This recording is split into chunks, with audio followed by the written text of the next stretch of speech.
All right, this is the last of the solution videos for the Stupendous Styles challenge, and now we're going to work on the complete page. I'm going to show you a little something I failed to talk about during the regular videos, and you're going to see this at work. So it's a pretty cool feature of styles. I kept saying that they're like cascading style sheets, but I never really demonstrated that notion. We'll do that now. Okay, so what I'm going to do is borrow actually from the donut page again. Let me just grab all of this here. That's all I need for now. Paste that in there. And what I'll do, now notice here, you know, if we take a look at, what do we got? Yeah, we're going to use the color logo here, right? But you'll notice that I copied in the style that points to the white logo style. That's true. Well, what if I just override that one attribute of the style that was created on the white logo style that sets the source equal to the color logo instead? Will that work? Well, let's see. Make sure I spelled it right first, or else it'll be anticlimactic. Okay, here we go.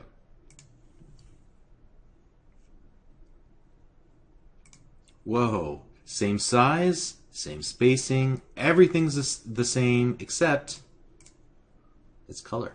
So you see, I was able to borrow from the style but override the things that I needed to be different about the style. And that is how styles in XAML are like cascading style sheets.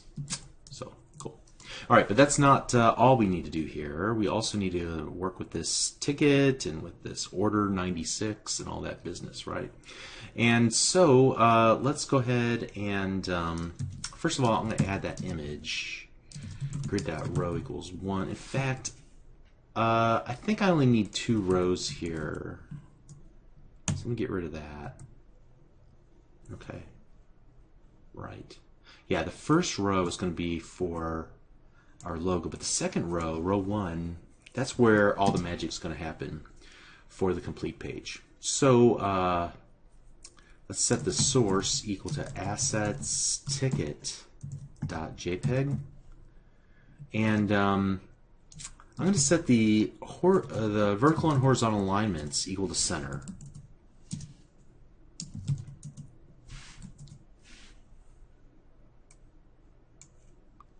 And we'll see where that takes us. Now, I'm pretty sure this image is going to be ginormous, so we're going to have to come back and address that. The other thing I'm going to do, though, is add a stack panel. And inside that stack panel, we're going to put 2 text blocks. And the text on the first one will be the order, and then the text on the second one will be that 96. Again, this is just a mock-up, no real functionality here. I'm going to set the font size on the font size on the second one equal to 64, pretty big, and then the font size on the first one to 36.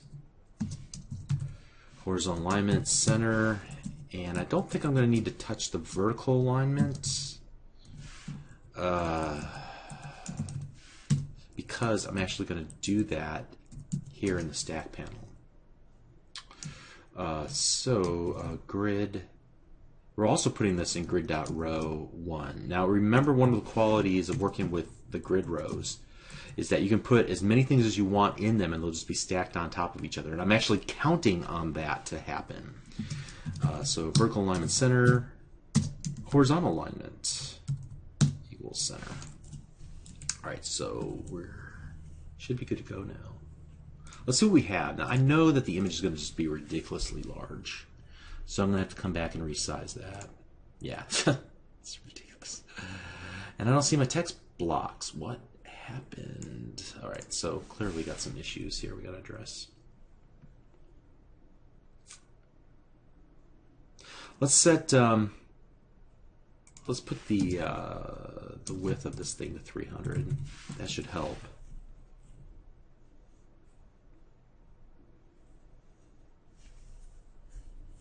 Oh, and you know what? I'm a knucklehead. We don't need these columns. That's the danger of cut and paste, right? You get stuff and you forget that you have it in there. That should fix that issue. And complete. Yay! It looks, well, looks pretty close. Something not quite right about the centering on this, but I think it's good enough for now. All right, so we're going to go with that. And that is basically the solution to the Stupendous Styles challenge. I hope you were able to use styles as much as possible. If you were able to use them more than I was, then you get bonus points for that. That's awesome. And hopefully you saw the value of the styles here and there. And you got to play around with some logic. You got to work with layout. Some of the things that we did previously, you get to strengthen those muscles, like working with the frame and navigating around. Okay, so let's move on. Now we're going to get to the more complicated, interesting stuff. This is when things start to get fun, so wake up and let's get going. See you in the next lesson. Thanks.